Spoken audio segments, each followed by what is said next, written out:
Welcome to our podcast. You're listening to Sahara by Ixon at www.ixonmusic.com.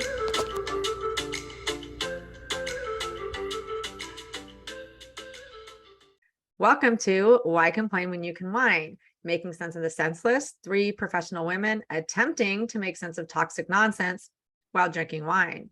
I'm Dr. Jody Lorman, licensed clinical psychologist in the state of California. So I have to say that anything that we discuss is purely for entertainment and psychoeducational purposes only. There is no therapy or therapeutic relationship given or implied. I'm getting so much quicker with saying that without making any mistakes too. I'm proud of myself. Okay. And tonight I am drinking a Pinot Noir. I just looked up the pronunciation to Petit Owl, I believe. And it's from the Willamette Valley, which I think is up in Oregon, isn't it? I don't know. Sorry if you're these people that make this wine. I'm so sorry. You can contact me and give me more wine and tell me how to pronounce it. I'll do that. And my little tumbler today says prescription wine. Take several sips by mouth and repeat till empty. And it's 21 fluid ounces. Pour and enjoy, and refills whenever empty. I needed this. I needed my prescription wine tonight. I love that. That's in my cart on Amazon. Sorry. Is it? Oh, it's in your cart? Yeah. Y'all need it. It's like doctor's orders. We all need our prescription wine. Yep.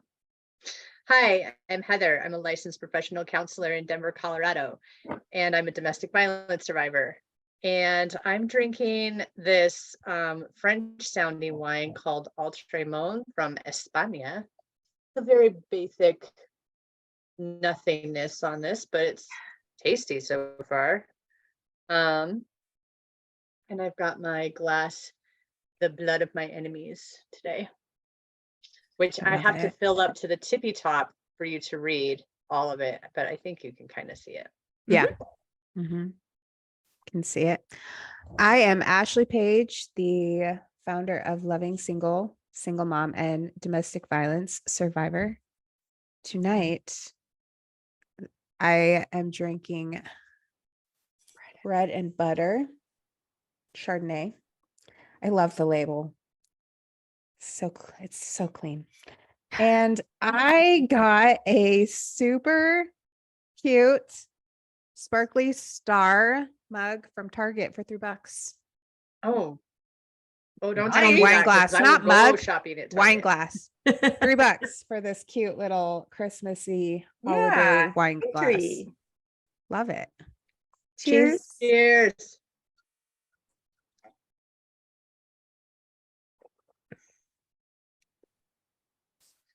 That's good. Yep. I like it. I'm gonna drink this again. Delicious. So you're smacking my lips. That's like so tacky. Although I think you're supposed to do this whole Oh thing. yes.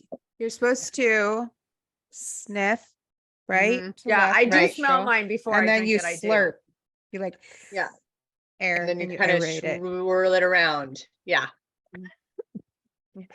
Or then you spit or swallow, depending on your preference. Jody's about to spit it all out.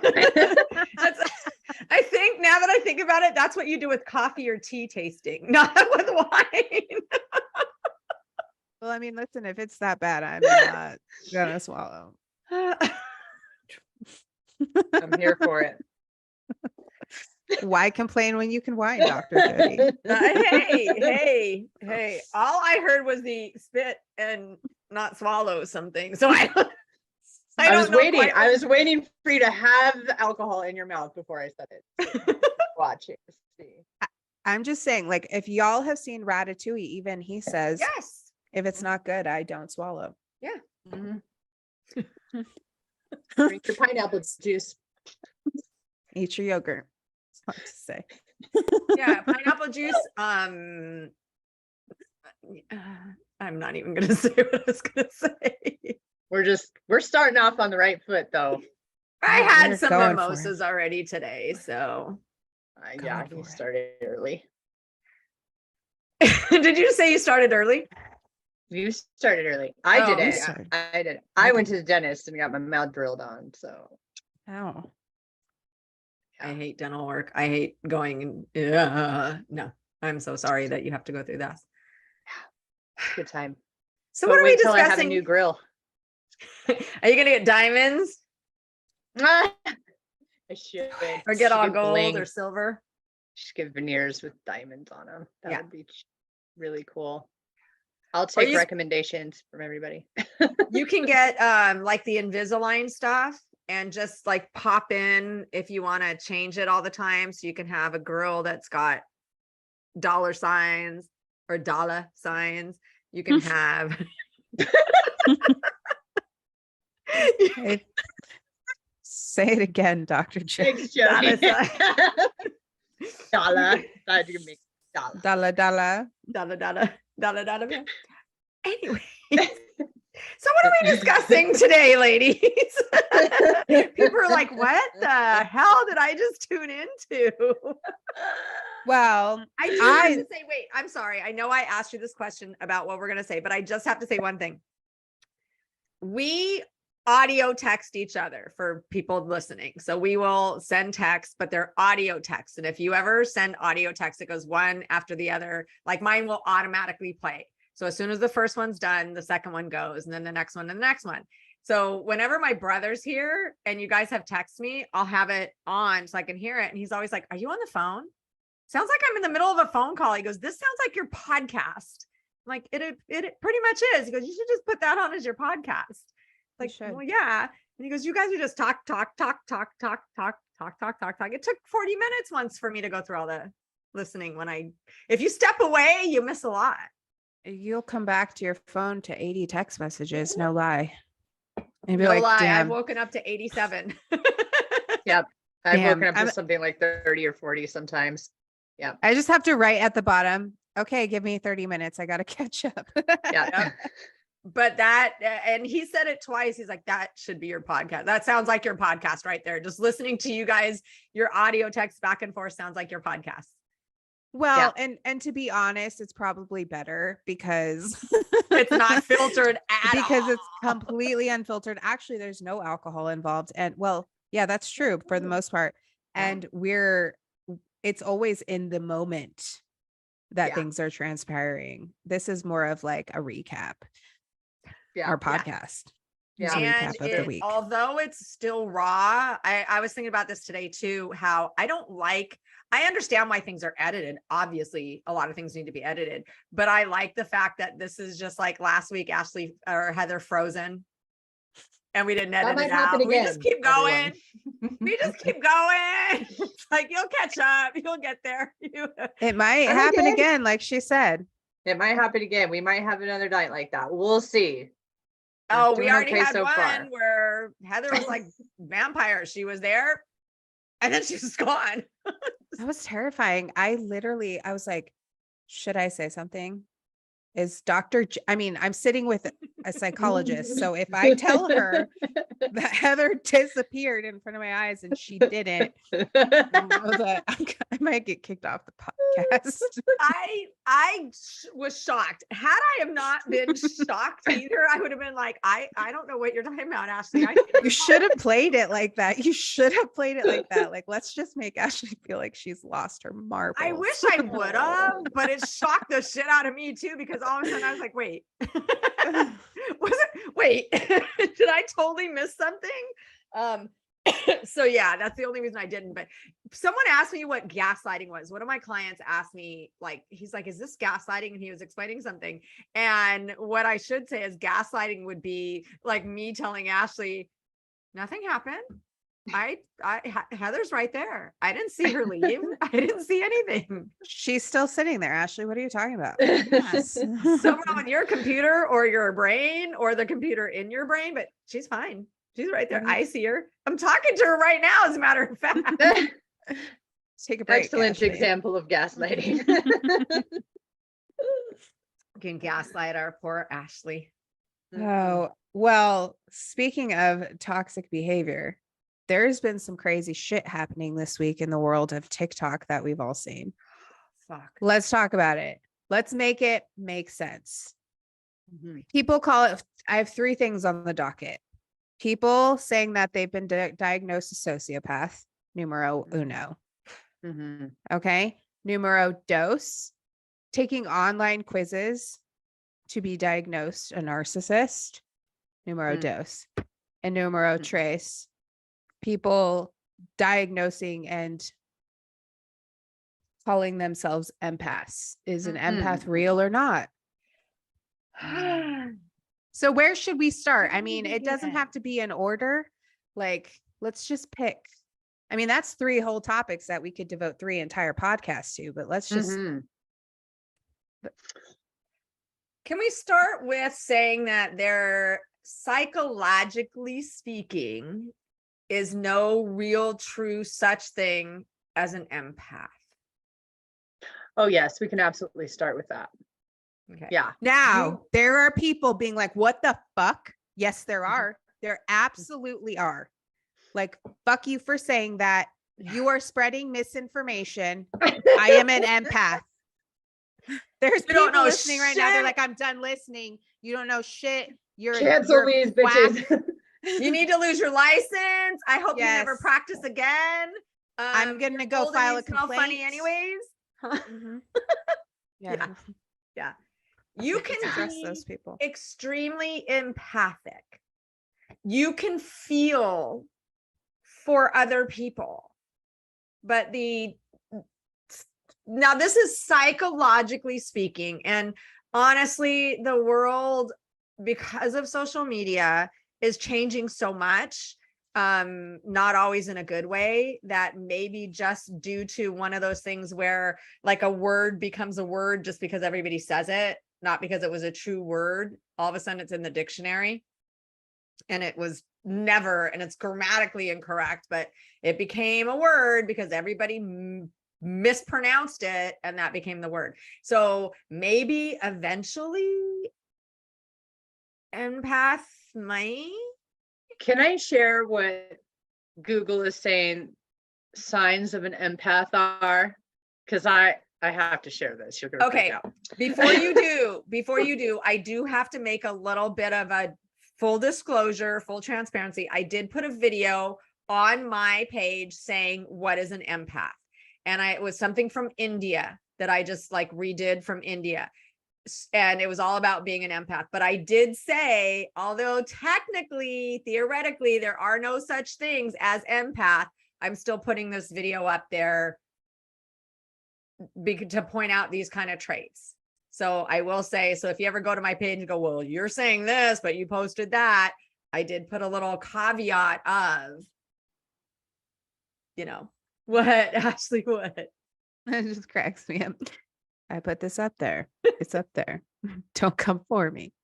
Everybody comes for me. So I just have to just warn you, don't come for me. Well, you're a psychologist. I mean, that's the thing though, is like, pause and then we'll move to Heather. That's the thing.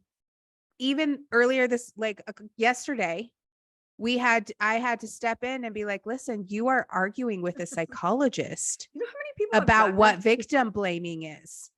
I don't really think you're in a position to tell her she's wrong about this. Like, she's just pointing something out to you. I'm just like what I sent you today, the girl, I don't know, 18, 19, 20, who said that, you're wrong. You're spreading misinformation. I said, okay, what are your credentials, please? Well, the DSM says this. Well, I'm glad you can read the DSM. I said, but I have 2 masters, a PhD, a license, 30 years experience. So, and she said, yeah, just because you have a PhD doesn't make you right. And I said, well, PhD kind of makes me the expert. And her response was, well, you could be an expert, but that still doesn't make you right.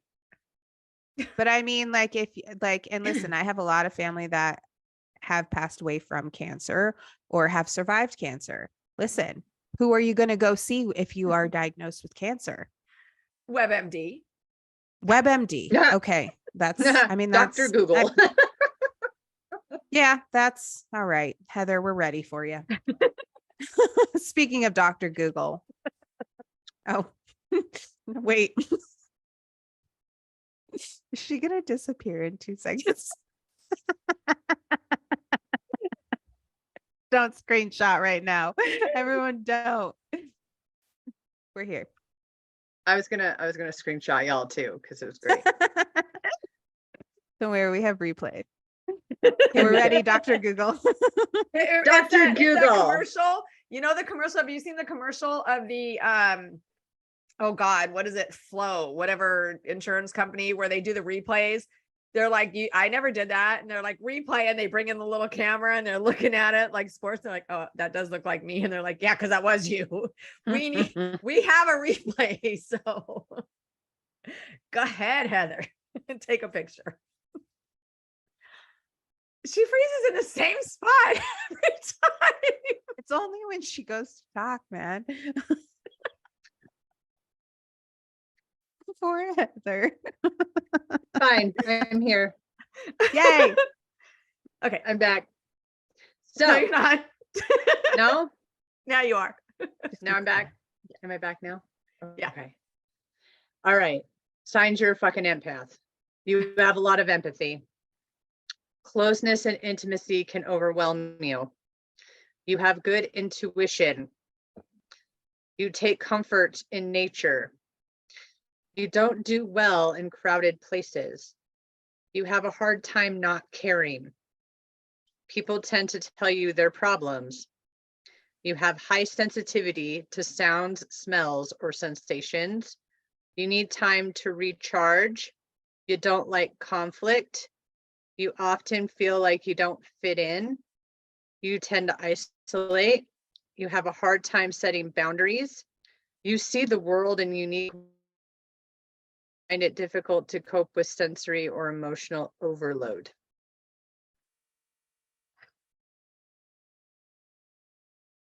I don't know, but I'm frozen.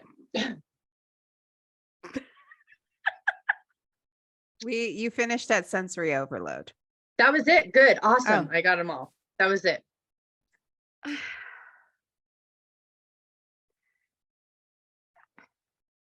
That's just to me, in all honesty, it's like, let's take a little bit of everything and Yes. put it in a package. Right. Let's take introversion and let's take high sensitivity. Let's take empathy. Let's take people talk to you about their problems because you're I'm listening to it and going, okay, that's a psychologist. Right. That's me. By an empath. I feel like what it does is it's taking all of the healthy traits of a human being and either exploiting it, perverting it, or basically just saying, yeah, let's just take all the healthy traits and let's throw in some trauma and reverse it. Mhm. And let's take a codependent person and call them an empath. That's exactly what it is. That's exactly what it is. It's taking a bunch of things that like are normal behavior for people and then multiplying it times a million. Am I frozen? No. No. Okay. But it's not just a codependent, because they also say about the sensory overload and stuff like that. It's like, because people with autism have sensory issues. It just So sounds like there's, think- like no emotional Yeah. regulation. It's like, let's go through the DSM like a globe. Let's go through the DSM in one. You know what I mean? Like when you put your finger on a globe, that's where you're going to travel after you spin it. They just take the DSM and go, let's take one of this and one of these and one of that and make it into a magic cauldron of empaths. Right. So they're supposedly just very highly sensitive, highly empathic people. And because of that, they suffer greatly because they can't set boundaries and engage in a bunch of codependent behaviors. But what it really sounds like is a traumatized person with codependency issues. Like, Well, why but can't then we they just call it throw what in it is? there, They throw in there too, like they like to be outdoors. Yeah, they What- find comfort in I find comfort in nature. Weren't we created for nature? Like what? I mean, and who likes, in all honesty, yes, there are a lot of people who like to go to raves and have music blaring and strobe lights flashing and all that. But after we're in our 20s, we kind of stop liking those things. Yeah. As much. We don't like the whole, like, I was in Hawaii with my husband once. This was when he was still alive, obviously. And we were in Waikiki with our friends, and we went to dinner, and then walking back, the whole patio of the hotel, like, was like people partying this close to each other, bouncing up and down. It was like, oh God, I just want to go in my room and lay down. I just want to be away from this. And You must be an that's- empath. Fine. Exactly. I didn't know it then, but that's the thing. It's like, I see videos all the time about as you get older, and I'll read things on BuzzFeed about people, some of the things that they hate, that they didn't know that they would hate getting older. And it's one of them is loud places, loud noises, loud shit. And so they must have been an empath then. Yeah. Like, I guess that's what happens. who the fuck But- makes this shit up? Sorry. Well, and Absolutely. because I fucking love Heather's like edge to her about it, because I feel like this is something that like this is a soft spot. I mean, I can imagine, but I can imagine as a therapist and a psychologist, because let's clear this up really quickly because people don't know. Look, maybe you already said this before and I was like laughing, or Heather was frozen, or I was having an ADHD moment. I was having an empath moment, maybe with sensory overload. And we didn't discuss that there is no such thing as an empath in the DSM. No. Right. In any Psychologically version. speaking, there is no such empath in psychology. That means about Yes. as much to me clinically as telling me you're an Aries. Or you're a sociopath. Diagnosed sociopath. A diagnosed sociopath. Sociopath. That's about the same Also thing. meaningless language to me. Or you took a test online and you discovered that you're diagnosed with NPD. I mean, listen. Hold on, I'm gonna. Oh, she's gonna freeze. We're holding. We're That holding. was a good one. That's cute. That's a cute phrase. We're holding. We're in the hold. But I think that Poor we can Heather. I can finish. What I was saying was that, I think so many people utilize the word empath as such a boastful word, but even if you look at the way Google describes it, it's pretty toxic. Yeah. Can't set boundaries, unable to keep boundaries, whatever. It's like, I can be extremely empathic and have boundaries. Like, it, to me, when I see empath, it's 9 times out of 10, I was with a narcissist because I was an empath. I attract narcissists. Narcissists are attracted to empaths. Narcissists don't give a fuck about empaths. Narcissists don't want to know what they are, don't care what they are. They are not drawn to you like a moth or a Moth to mosquito a drawn to flame. those lights. So Mhm. they don't give a fuck. Maybe because you have poor boundaries as an empath. That's for real. But Heather, Right. you and I said it earlier. I think that a lot of people feel so lost and they have such a lack of identity. We both said, I remember when I called myself an empath and I was like, yeah, I'm an empath. Like, and you were like, yeah, me too. Mhm. Like, because I thought made me special and significant. Honest to God. Yeah. Mhm. Yeah. Like I thought, oh, that must be it. That must be, and if that's the worst thing, then I'm okay with it. Like if that's the worst thing that I'm doing, then I'm all right. Like I'll call myself an empath and be like, it kind of put me in this place where I could be like, all right, I'm just like a perpetual victim because it's who I am. Right. And like, then I was looking into it and I was like, all it's doing is telling me that I have a bunch of codependent behaviors that I engaged in as a result of all the trauma that I experienced from this person. And then Let's talk about then, what is the definition of codependence? Because certain mad cow, uses that word. Certain people I use just got that. Heather, did you get That's that? awesome. I was there. um throw the word codependency around as well, like it's to blame. You're codependent. Now codependency usually is relationship specific, like it's not person specific. There is a codependent personality disorder, which is something different, but in your relationship you were codependent.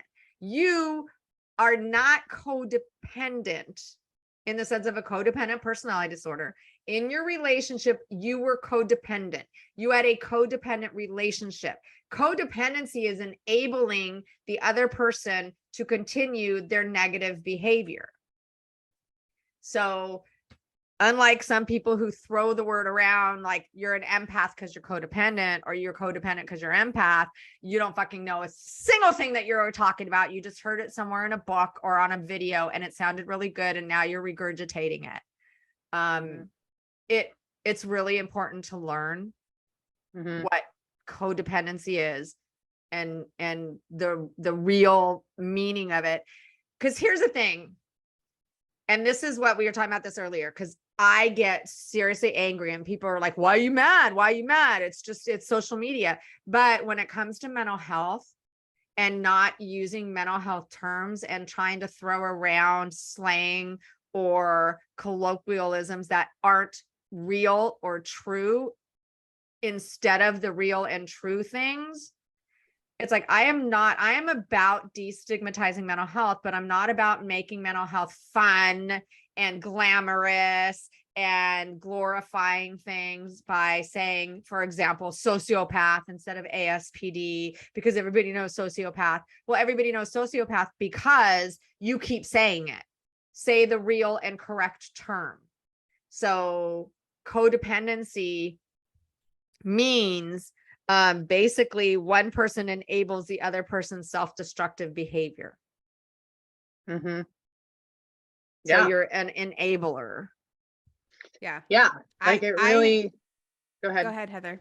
Nope. No, jinx. it really came to light for me because I was not only in a relationship with a sociopath, I was in a relationship with someone who was heavily addicted to drugs, and that created the codependent behaviors more than anything, because wanting to like help him and believing that if he would just get sober, all of the abuse would stop and all of the other stuff everything would be okay, kind of created me into like this codependent person who would be like, okay, like I'm going to stick with him because I can help him and then everything will be fine. And then when I would be like, all right, you need to go get help, like, and try to set any kind of boundary, his response would be like, F you and your boundary, I'll just leave, which would terrify me.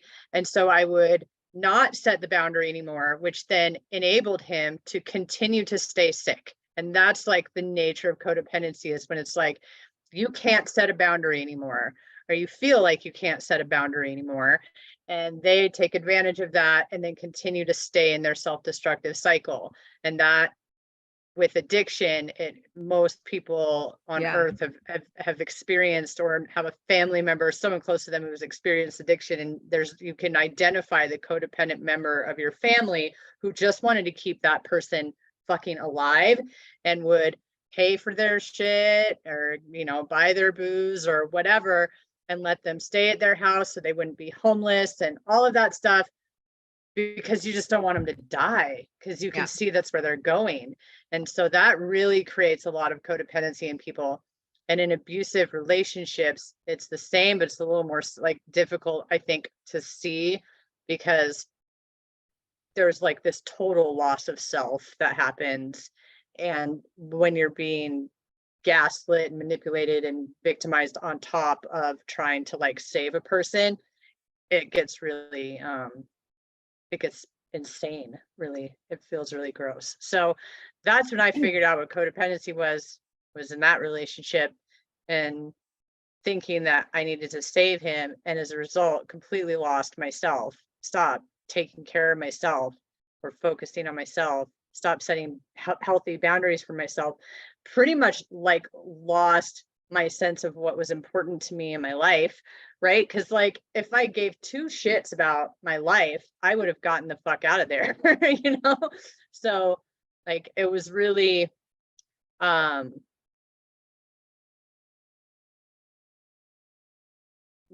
I don't know what else to say about it.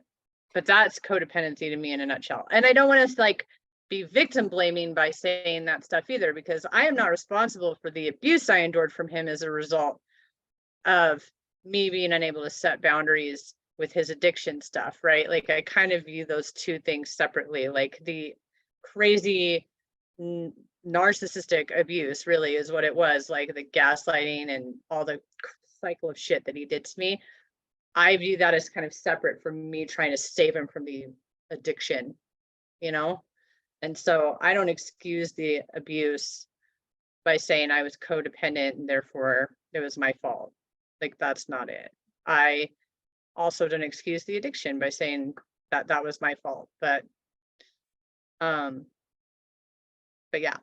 But remember, you're also, because like when you said about if you gave, I can't remember the exact comment, but two shits about yourself, you would have left. It's not that easy. It's not that cut and dry. And that's where people will say, why didn't you leave if you gave two shits about yourself? And that's the thing. It's like, you're being mind fucked. You're being gaslit. It's not that easy. If it was that easy, no one would be in a violent, domestic violent, narcissistic, abusive relationship. It's not that easy. No. So I'm like trying to simplify it for the codependency piece, but you're right. It's absolutely way more complicated than that, and relationships are.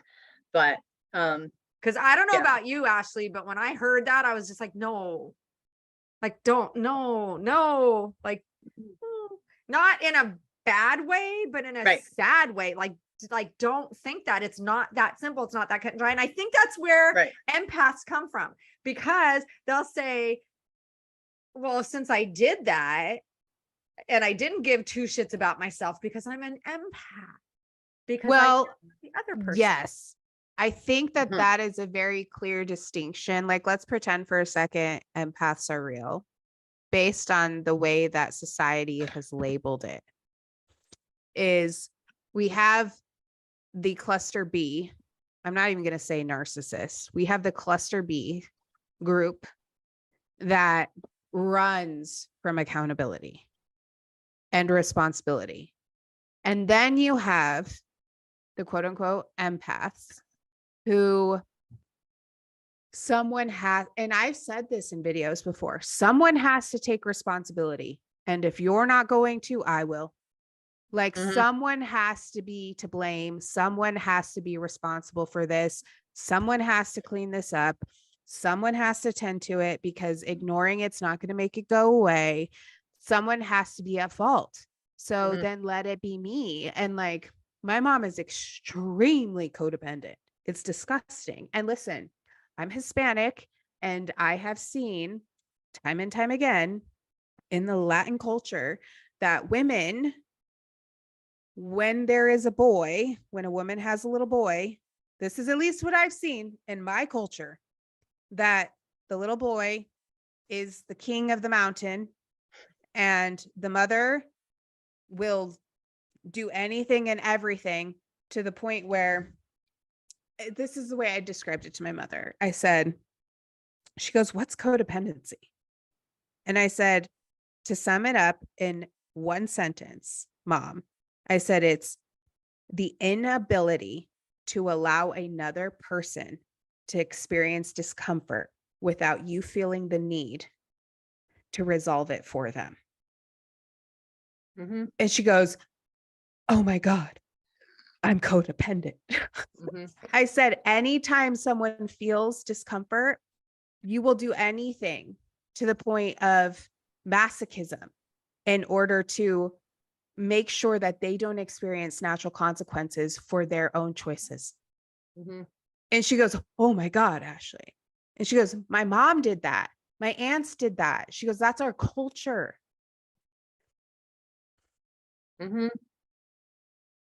You know, Yeah. someone has to take responsibility. Yeah. That's just how it is. Yeah. Yeah. That's, I And- mean, that's what and- I heard. That's what I heard when Heather said that. Someone has to be to blame. Yeah. And that's where, sorry. Of it. And that's where, again, I'm taking, this is what I see overall, not Heather, but what I see overall is I'm taking the blame though, because I'm an empath. Yes. Empath. That's like, no, you're taking the blame because you have been gaslit and mind fucked and manipulated, and maybe it's your culture that you grew up believing that this was your role, whatever, and it's not okay.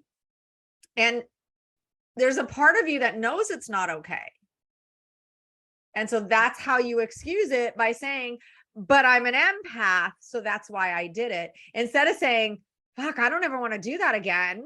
No, let me change that. Let me not do that again. Let me learn what I did and not do it again, or learn how to not do it again, rather than saying, but I'm an empath. I'm an Yeah. empath. So what? The empaths have poor boundaries. Can Yeah. you If learn how to if not- NPD is one extreme, empath is quite the other. Like it's just the other extreme. Yeah. And codependency, and again, codependency, and I know I'm gonna, but I keep going back to the same person who threw that word around every time they opened their mouth. You're codependent. You're codependent. You're codependent. And I have to say, you are not codependent. Your actions and behaviors in that relationship, it was a codependent relationship, because it goes back to, like I say to people, don't call a person good or bad. It's the behavior that's good or bad, because eventually you start to internalize it and you become that good or bad person. So you become that codependent person that takes it to every relationship after that, because you don't think you can break it, because that's who I am. Would you say though that on average that most people I mean, because listen, I grew up where I heard constantly all the time, like, how you do anything is how you do everything. Like if you had, you know, so would you say, I mean, I did not have a single relationship where I didn't feel the need to not handle shit for people, where I would like overextend myself and I would Same. betray my boundaries, like in Same. every single fucking relationship I had. Same. Past So- behavior is the best predictor of future behavior. However, that you're not bound by your past behavior, because that's called learning and growing and evolving. So if you learn and grow and evolve, that's not your future behavior. So is it similar to saying someone who's like, I'm an alcoholic, but until they get sober? Then they're recovering alcoholic, I guess. Hey, there is Yeah. Codependence Anonymous. I mean, so I'm just wondering, like, is it not good for someone to be like, I believe that I am codependent and I have been codependent in every single relationship. Now I'm not codependent anymore. I can revert. Yeah. I can revert. You relapse. But saying For I sure. was codependent in my past relationships. I see that now. And so I've learned, and hopefully I won't be codependent in my next relationships. But yeah, it's not like magic. I left one relationship, so I'm no longer, you still have those habits and beliefs and behaviors that made you codependent in that relationship. So, I mean, there are people with codependent personality disorder that are just, that's them. But that's personality disorders are not as popular and well known as people think they are. Prevalent. Prevalent, thank As you. people think they are. Popular and prevalent, yeah. Yeah. So, but having the behavior, that's like, if you went through a clinical depression, you were depressed, clinically depressed. Does that mean that you're going to again? Hopefully not, because you go to therapy and you learn the tools and techniques to hopefully stop another depressive episode. Is it going to work every single time? It would be nice, but that's not a guarantee. But when it's happening, what to do as well. So that's what also therapy is for, to teach you the tools and techniques and the triggers and the signs. So that way, if you start to I'm going to say fall into it again, you can be like, whoa, I'm not doing that again. Back it up, reverse the truck. Let's go a different direction. But there's so many years I thought that these were positive qualities, right? And I think the empath thing, people are saying that's I would rather be an empath than a narcissist, right? Like, if there were so many years when I thought that self-sacrifice, total self-sacrifice was a good quality of mine, or that, being like the one who could save people or fix people, the one that everyone could come to for help, or the one that could, like, I didn't look at it like I was being a fucking doormat, because I was like, I can handle all of the problems of the world. It's fine. Yes. And then all of a sudden I'm in a situation where I could like literally lose my life. And I'm like, what in the fuck happened?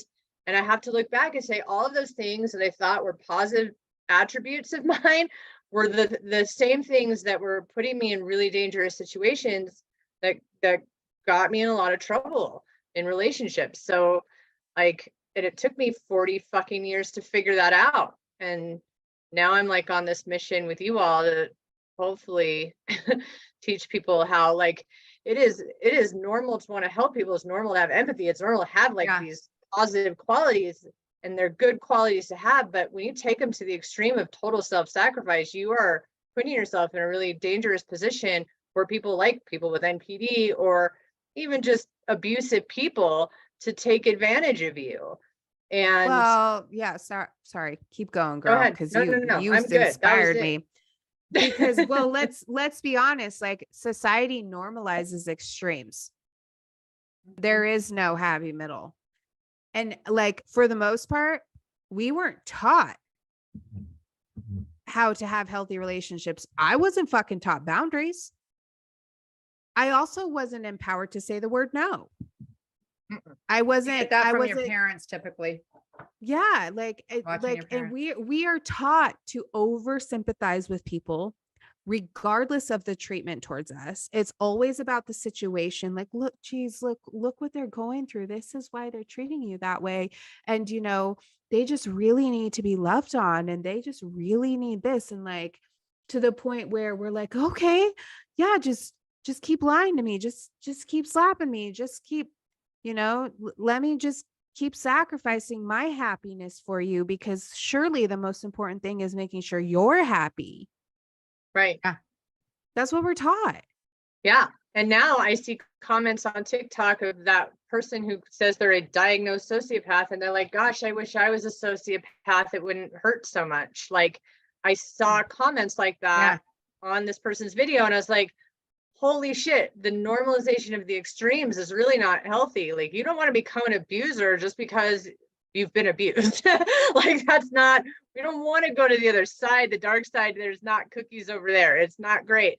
Like, there's a gray area where you can normalize that empathy is a human quality that is a fucking strength. And I've said that in previous podcasts, that empathy is a strength, not a weakness, but it will be taken advantage of if we don't have our fucking boundaries set up right. That's the thing. That's the thing. A lot of those things with empaths aren't bad things until you get to this complete lack of boundaries. Because having empathy is great when you have boundaries. I was reading, there was a meme, and I don't remember the exact verbiage, so please don't quote me and forgive me, but it was something like, psychologists have a hard time in relationships because we understand what the other person is going through. And it's true. It's like, I'm like, okay, I know you're having a hard day. I know this is displaced anger. I know it's not really toward me, No, it's not okay regardless anyways. But when you try to understand and empathize, you could still do that with boundaries though. And like you were saying, the extremes, it's either narcissist or cluster B or empath. It's like, Yeah. no, you know, Mhm. you could be an empathic person and have boundaries. Mhm. You can get into a narcissistic or an ASPD or any cluster B relationship and think that you had boundaries. And they slowly, narcissists push, they don't come and steamroll your boundaries. Narcissists don't do that. Narcissists Total like erosion, like a yes, slow, like water on the Grand complete Canyon. erosion. Mhm. You know, they will say, I'm going to be 20 minutes late.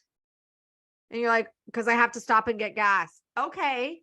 I mean, who's going to Mhm. say, no, you can't fucking stop and get gas to a person that's not a narcissist? You know, you're just like, yeah, sure, stop and get gas. You might think, wish you would have done that before, but you know, you're going to be like, okay, I understand. And then the narcissist says, oh, I have to make a stop somewhere. Okay. And then the next, you know, it just becomes more and more and more until they're 5 hours late because they're fucking someone else. Right. They Then already there's know the that you'll be whole waiting. coercive control on top Yeah. of that really Yeah. fucks your boundaries up, because they convince you that every move you make is the wrong move. Very slowly get you to change the way you dress, change your friendships, change Yep. this and that. And all of a sudden they've isolated you. Like, it's that slow erosion of boundaries that's so dangerous, because for me, it's like, yeah, I can have She froze. While she's frozen, I'll say, like, I have clients that will come to me and they'll say, this is what was my deal breaker, but then it happened. And it's like, okay, it's like, but now I don't want that to be my deal breaker. And it's like, yeah, because when you made that deal breaker, you didn't take into account feelings, emotions, experiences, history. You made that before you met this person. You know, I can't tell you how many people that have said, and Heather, you probably heard this, and Ashley, you too. I would never be in an abusive relationship. No, absolutely not. That will never happen to me. I said that shit. I said So that did shit. I. Oh yeah, I worked in a domestic violence shelter for 3 years, and I was like, I will never be me. I hope that would never be me. Yeah. And yet here we are. And we Yeah, didn't here we are. just abuse me.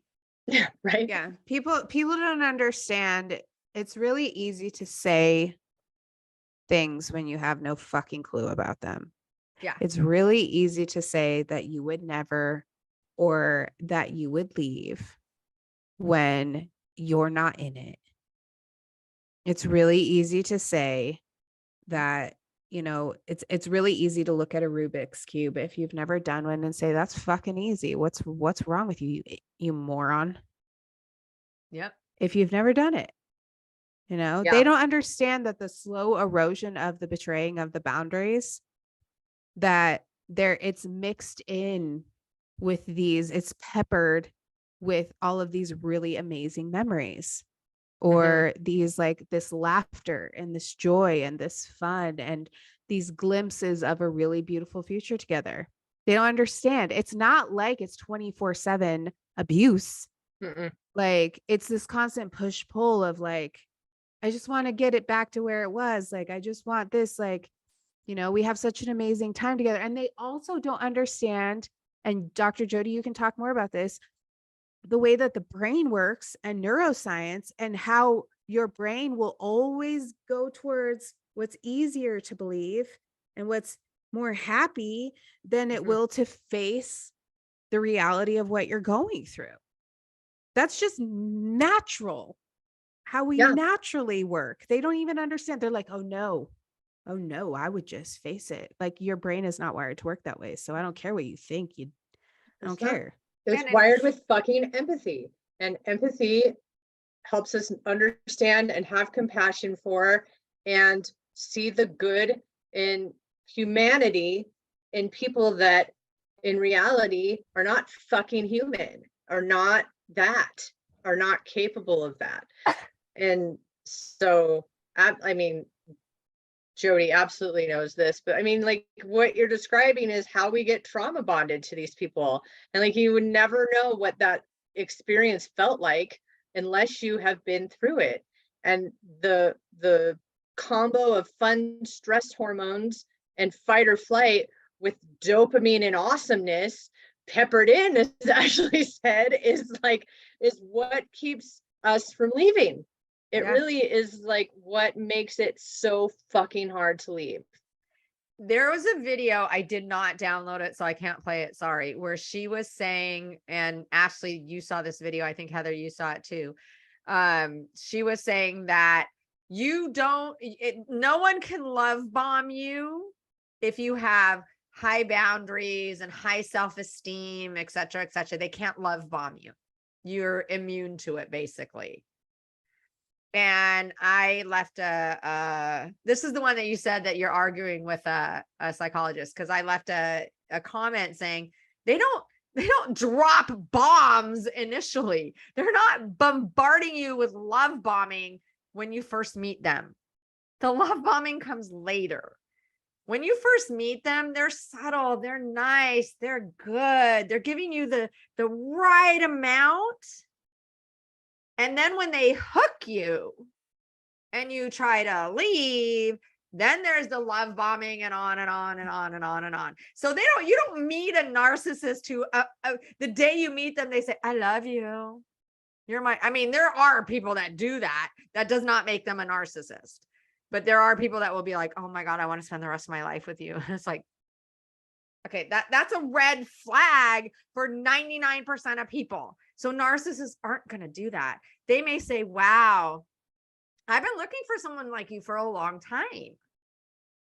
That's not necessarily going to be a red flag because you've been looking for someone like them for a long time. So they know the right fucking things to say. And the love bombing does not happen till later. Well, and just to deviate really quickly, I heard her point and I understood her message, but she was not correct in the way that she laid the video out, because anyone can be love bombed, and narcissists aren't the only ones who love bomb. Listen, when I get fucking excited to meet, I'm pretty sure I love bombed the two of you when we first became friends.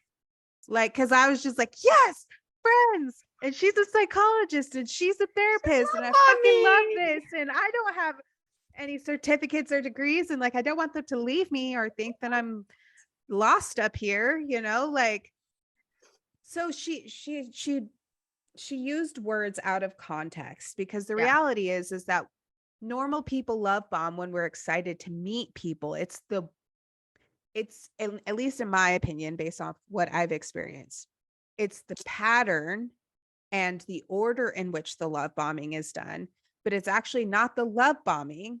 It's what they do afterwards, which is they love bomb you and then they ask you to betray your boundaries.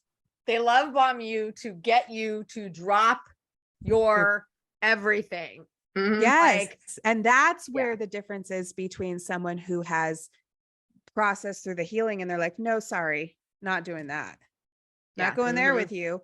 And that's where I can see, at least in my healing, where there are people that have like love bombed me and they're like, oh, but just do this. And I'm like, no, fuck you, bro. Don't care what you have to offer. I'm not going there with you.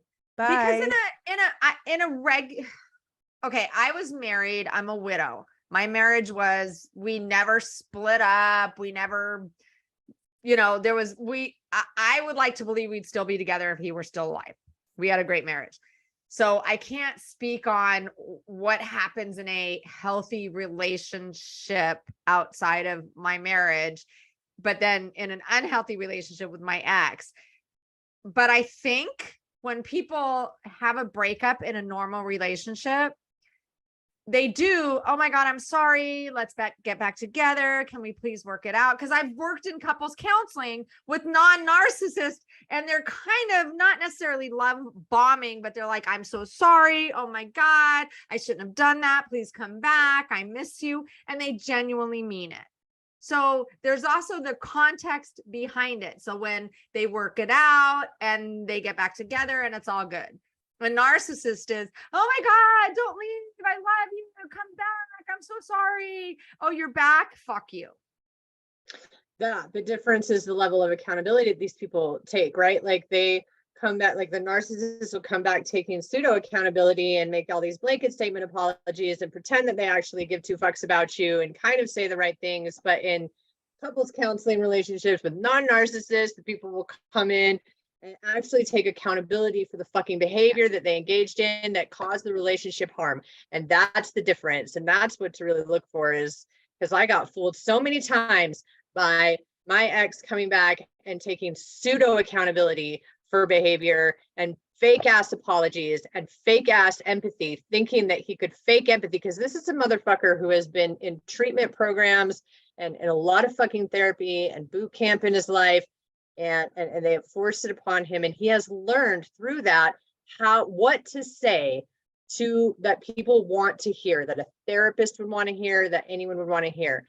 So knowing that made it much easier for him to manipulate me into believing that he was taking accountability for things, until the fucking very last thing he tried to apologize for. And I was like, that is so fake, because it was finally clicking. Yes. But it's the pseudo accountability with the narcissist, and it's the real accountability for someone that had an affair, and they know it was like the wrong decision, and they were fucking like really genuinely sorry, and they knew how that behavior impacted you because they have empathy. Here's the thing with pseudo accountability though. And Ashley, I think you want to say something, but here's the thing with pseudo accountability is initially it sounds good because it's like the first, second, third time you've heard it. But after a while, and I did a video about how pathetically predictable they are. When you start listening, it's the same fucking fake apology over and over. They may change the word a little bit, like a Mad Lib. They just stick a new word in there.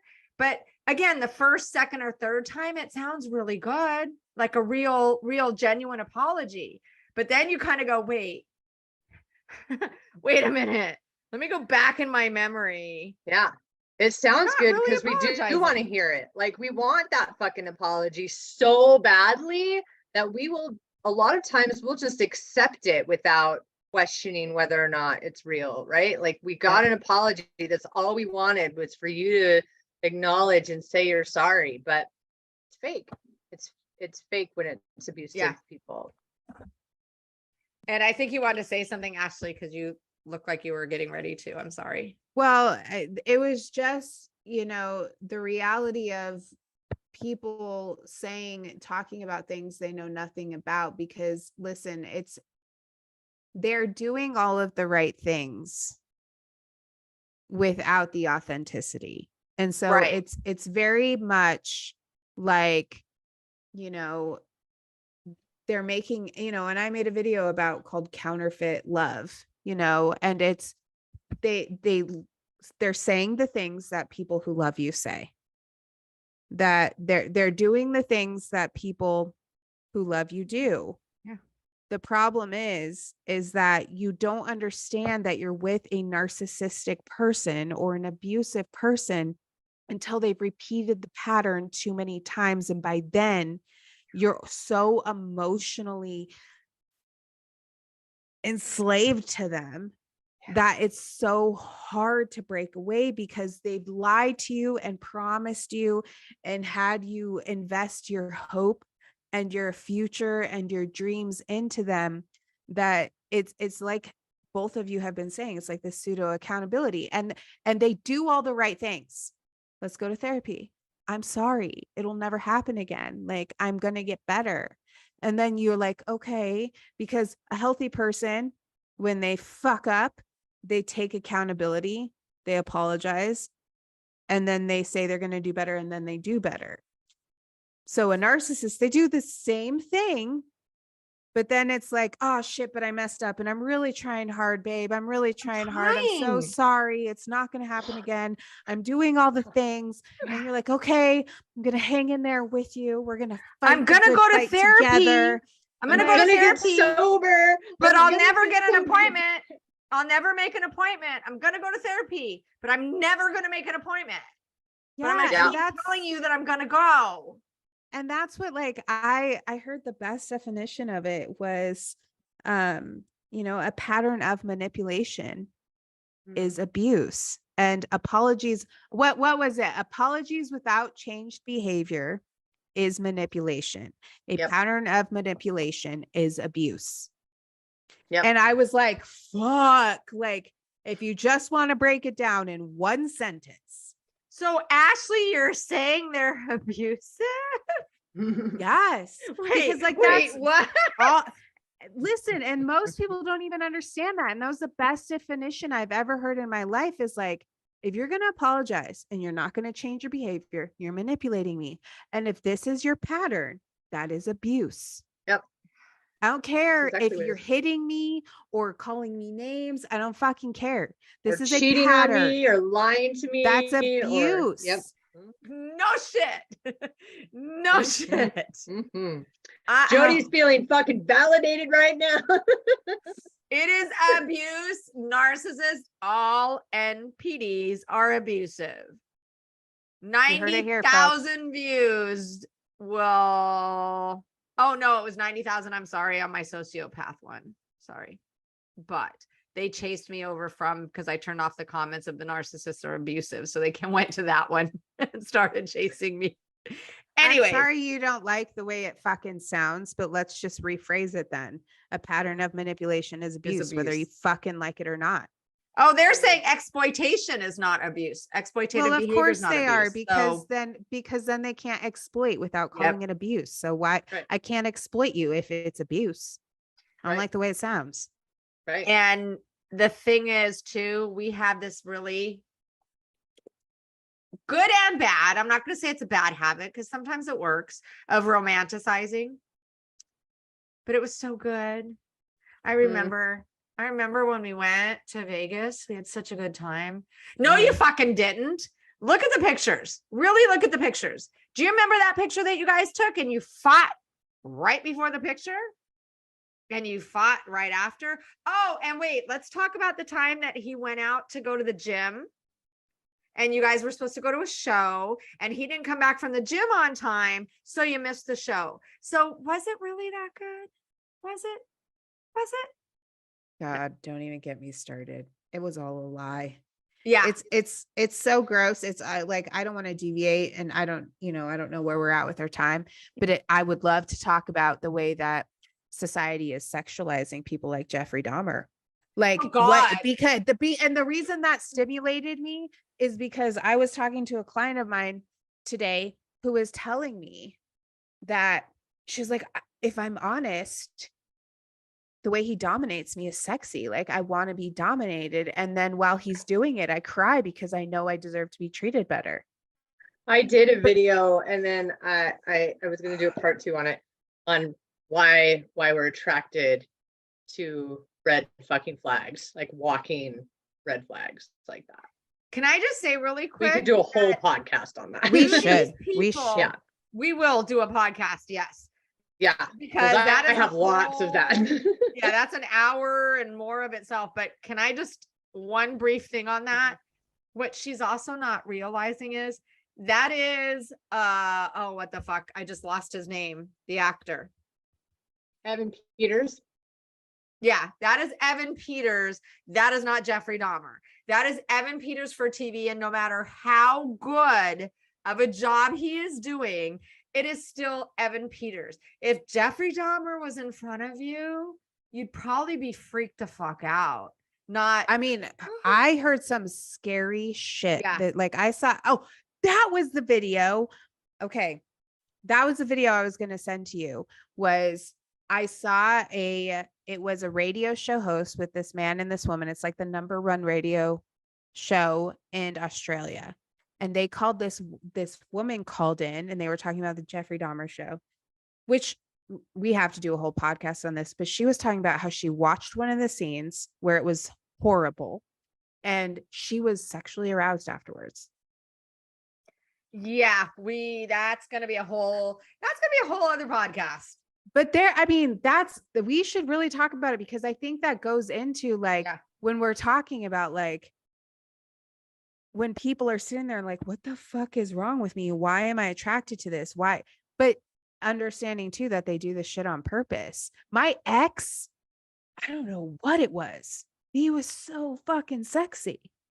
And like, it wasn't while he was being abusive towards me, but there was something so enticing and alluring. Like it was like a moth to a flame. That's what it is. Part of What it, the hell? part of it, I think is, look at, what is it? Grease. The movie Grease with Olivia Newton-John. He was a bad boy greaser. So what does she do? She becomes the bad girl, puts on the leather jacket and the leather pants instead of him becoming a, I'm not saying he was a bad person at all, but he's the bad boy in the movie. So people are attracted to the bad boys in movies are sexy. Usually the villains are also somewhat sexy. So yeah, you see a bad boy, especially in the movies, you're like, oh man, I want that. And then you get someone who's got that whole, what is it, je ne sais quoi? Big word there. And it's like, oh, and then they are bad boys in the way they behave. And then it's like, fuck. But in the movies, they're not bad. Why are you? You're only supposed to look that way, not act that way. Well, and in Greece, he's really a good guy that's just like pretending to be a bad boy for his friends, right? Like, so. Yeah. But like, still, she changes for him. She Right. changes for him. Right.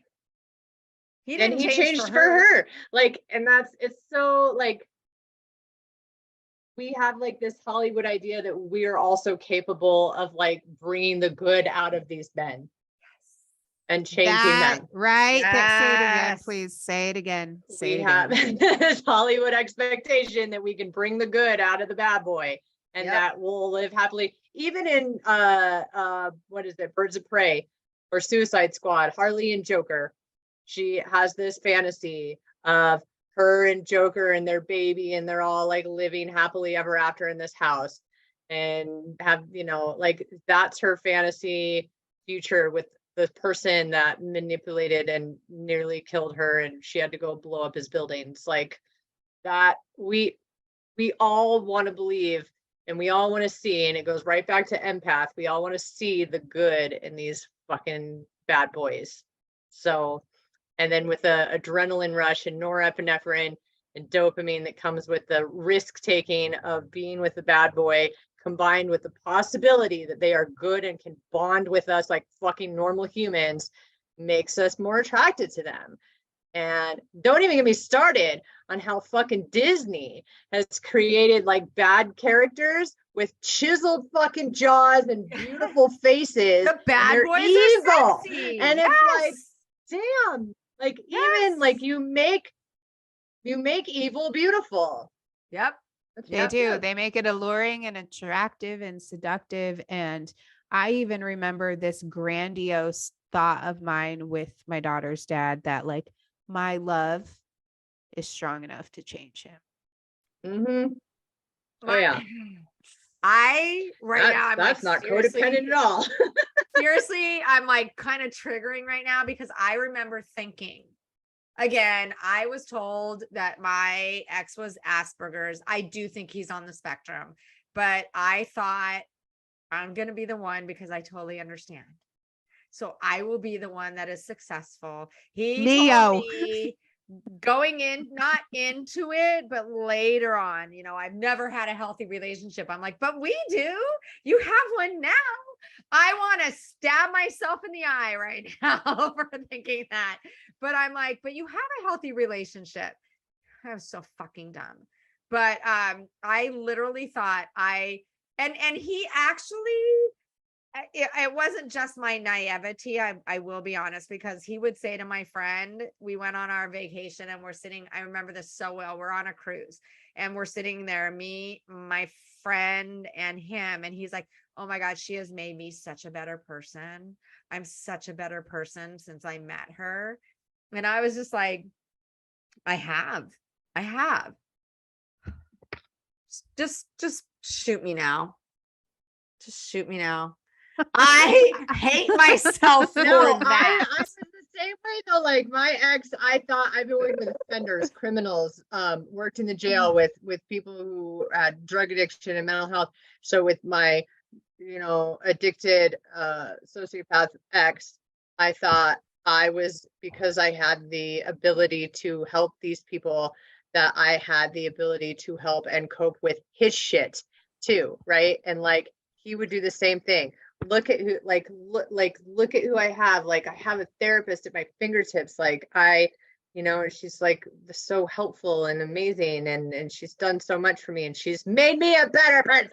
And you're like, you want to believe that you bring out the best in people, because in healthy relationships, you should be bringing out the best in people. Like you're supposed to bring out the best in each other. And unfortunately, I was only bringing out the best in him and not really, and the worst in myself. Well, and the best in him was only an act, because I held up the best in him. Like the moment I left, listen, I left him 7 years ago. That man has not had an apartment in his name or a car in his name. He has not owned anything. He has done nothing but cause chaos and hell. And he can blame it on me. It's all my fault. No, motherfucker, that's your fault. The only time you had that shit is because I held it up. Yep. All my exes were homeless. My ex is a fucking vagabond. Who the hell knows? He goes and he couch surfs, surfs, and he squats. Like I even made a video on what was it called? Heart, like the narc B&B with heart surfing instead of couch surfing, because my ex, all he ever fucking does is take advantage of people and lie to them, because he doesn't want to be responsible for anything, and he thinks that every woman should do it for him. Like no one falls in I didn't love make with anyone him faster.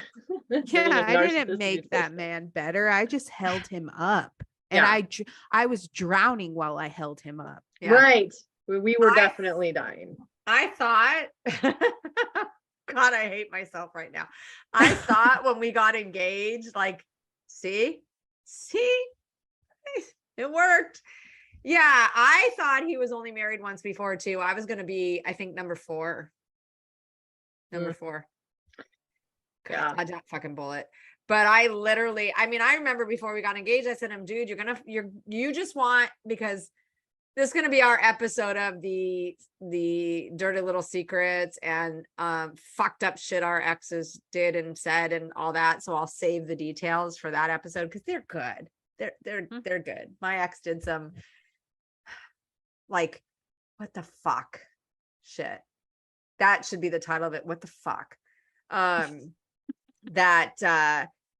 he did. And I was like, I'm done. He's like, no, I'm going to buy you a ring. We're going to get married. It's going to be great. We're going to be together forever. And I'm like, dude, as soon as you give me that ring, as soon as I say yes, I know you're going to do some stupid shit. He didn't. He waited a few months. And then he did the stupid shit. So it was like, I was half right. But it was like, fuck. Oh my God. I have a lot of pent up fuckness to discuss in a podcast. Where are we at time? Where are we at? We're good. We're there. I think we have about, I don't know when we started recording, to be honest. I think it was 9:05. So I think. You think it was 9:05? Mm-hmm. It's 9:10 right now, or 8:10 right now. It's 9:10. 10:10 here. I'm going backwards. I think we're an hour time difference. Well, yeah. I think, and that was the thing. I think that we could do, because we just covered codependency really and empathy, empaths in this one. All of those topics are topics that could be covered in individual episodes, because they're such in-depth topics. But I think that's something that we should cover too, is, maybe we could do it next episode, is sociopaths and ASPD. That might be, maybe we could combine that one with the Jeffrey Dahmer episode. Yeah. I think that's a great idea. Maybe we could do that one next week, is the Jeffrey Dahmer. Some of the things we have to do is we do have to do an episode talking about each one, how we got here, so that everybody kind of knows why we're doing this, more so than just that we have been in some fucked up narcissist borderline relationships, but kind of give a little bit more background. Y'all are gonna love this. Huh? So they're all gonna love this story. Yeah. they're gonna And love it. then our dirty little secrets. Look, we would love interaction. We're going to be having guests. We're going to be having, we would love your comments, your input, your suggestions, your dirty little secrets, your wine suggestions, all of that. We want interaction. Maybe we'll even, have someone come on from your comments and all of that as a guest one day. But we're going to start adding guests and things like that. But if you have any topics you want us to touch upon, leave them in the comments as well. If you have dirty little secrets you want to have us discuss, put those in the comments as well. If you don't feel comfortable putting in the comments, you can email us at WCWYCW1. Right? Did I get that right? Yeah, we're gonna have to make it easier email for people because that's way too fucking complicated. But yes. Well, it's why complain when you can whine. It's the first initials of why complain when you can whine. WCW. YCW. YCW. That's exactly why. I get caught at the Y. I get caught at the Y. Yeah. I don't know that it's difficult. And when then the you number one It at is. gmail.com. Yeah, Yeah. it's too much. It's too fun. why complain when you can whine one. I had to make an email real fast to do everything.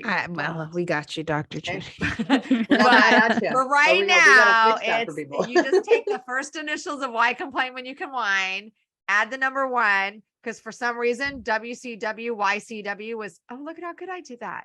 WCWYCW was taken. So I had to put a one after it and it wasn't taken. You have to have a certain amount of alcohol in your bloodstream to remember it and spout it off that eloquently. WCWYCW1@gmail.com. So either in our comments or you can email us, and we love feedback. You can also, this is on YouTube, Spotify, iHeartRadio, Audible, Amazon Music, and Google Podcasts. I don't think I left anything out. I don't know if you can leave comments on the podcast stuff, but you can leave comments on YouTube. So. And we will get up shortly. We will get up a little form that you can fill out that makes it much easier than trying to send an email, or we'll get it straightened up. The same time we launch the Loving Single community. Do you want to this talk week. about that real quick? No? I think we can do it another time, but we'll Okay. be launching Okay. it's phases. The support community for women, single women. I Victims of do want to survivors. say, I have to, I'm not going to give this person any shout out by any means, but somebody left a comment that seemed like you ladies were getting a little drunk in the Yes. podcast. You can whine. What that's the fucking point of this in the name. Well, you know what? I don't understand. You're right. I should not, in my private time in the evening, kick back, have a couple glasses of wine with my talk dear shit. friends and talk shit about psychoeducation and people who are toxic as fuck and allow me to vent. Wake the fuck up, Boo. y'all. I mean, Like, we, did we not are name human this beings. sober talk. No, and we sober didn't say talk. let's educate the world.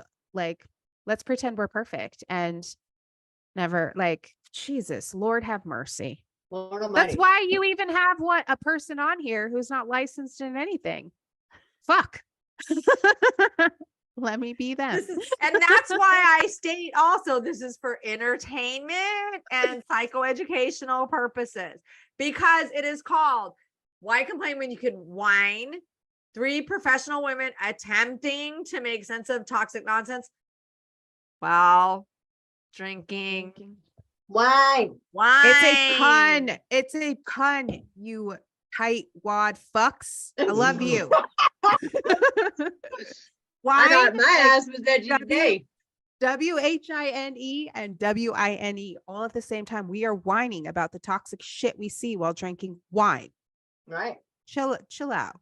Drink Calm some down. Well, if wine you're with gonna leave a us. Laugh. comment saying we seem like we're getting a little buzzed, Yes, we are. You're right. Good are. observation. Thank you for sharing. Captain Obvious. Go back to the peanut gallery. we are really, really happy that you chose to watch our podcast or listen to our podcast. Obviously, we love that. Yes. But if you have like a legit question and not just like an observation that we're drinking, because we know, please feel free to ask us a question or suggest a topic that we could drunkenly try to piece together for you. And we will absolutely take that and any other feedback that you have other than that we are drinking. We fucking know we're drinking. Okay, I have an Thank you. idea based on these particular comments. I think we need to have yeah, that too. And I also think that we need to have a segment called Trolling the Trolls, where we read their comments out loud and we troll those motherfuckers. Because listen, We're gonna do that, guys. because this ain't yeah. fucking TikTok. This ain't This ain't TikTok. TikTok. We call you. There's no This is our anonymity here. podcast. Oh my God, I want to do that right fucking now. Do it. We're not Do it. doing it now. We have so many episodes in our future. Trolling those the comments are- trolls. Trolling the trolls, like those fuckers are like, all they're trying to do is, just go right ahead. Give us content, please. I've got a leave lot. To end this recording now. We love you guys. We love you. We love you. Thank you guys. See you next week. Ah, Hope you enjoyed your wine. Cheers. cheers.